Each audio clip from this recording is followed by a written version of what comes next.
ये भारत जैसा देश आज हालत क्या है कि 4-5 लोग पता नहीं कहाँ से आते हैं पैदल चल के, किसी वायुयान से नहीं आते हैं, पैदल चल के आते हैं और बड़े आराम से जहाँ 1000-2000 की भीड़ है उसमें घुसते हैं और वहाँ पे नाम पूछ करके, धर्म पूछ करके मारते हैं और मार करके बड़े आराम से गायब हो जाते हैं। बताइए, ऐसा हो सकता है?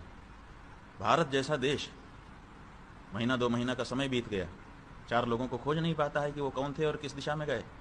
घटना करने आते समय ही पकड़ लेना चाहिए, लेकिन घटना करके चले जाने के बाद भी महीनों तक भारत पकड़ ही नहीं पा रहा है। अब भारत क्या करेगा? इसकी बकत क्या है? लोग क्या समझेंगे इसकी ताकत को? तो जब इसकी कोई शक्ति ही नहीं रह गई, लोग जो है पहले ही रोक देते हैं घटनाओं को। आप पहले नहीं रोक पाए, घटना घट गई, उसके बाद तो आपकी ताकत दिखनी चाहिए। ऑपरेशन सिंदूर की सफलता का पूरा डंका पूरी दुनिया में बजा दिया है। देखिए, डंका जो है खुद नहीं बजाया जाता। डंका का नियम यह है कि वो दूसरे बजाते हैं।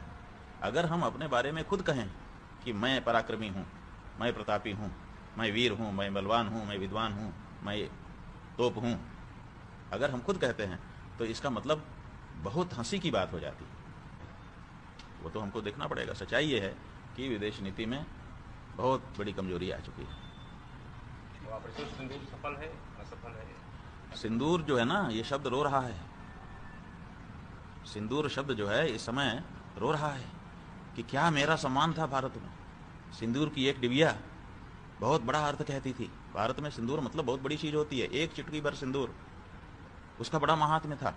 आज क्या हालत है? सिंदूर की बात करने वाले सिंदूर का मान रखे हुए हैं। बताओ, आप सिंदूर की बात करते हो, आपने सिंदूर जिसकी मांग में भरा उसके साथ क्या व्यवहार किया है? बताइए आप। क्या आपका दायित्व तो नहीं है? जब आप अपने चुनाव घोषणा पत्र में लिखते हैं कि ये मेरी पत्नी है, तो पत्नी का उसका रुतबा कैसे उससे छीन सकते हैं?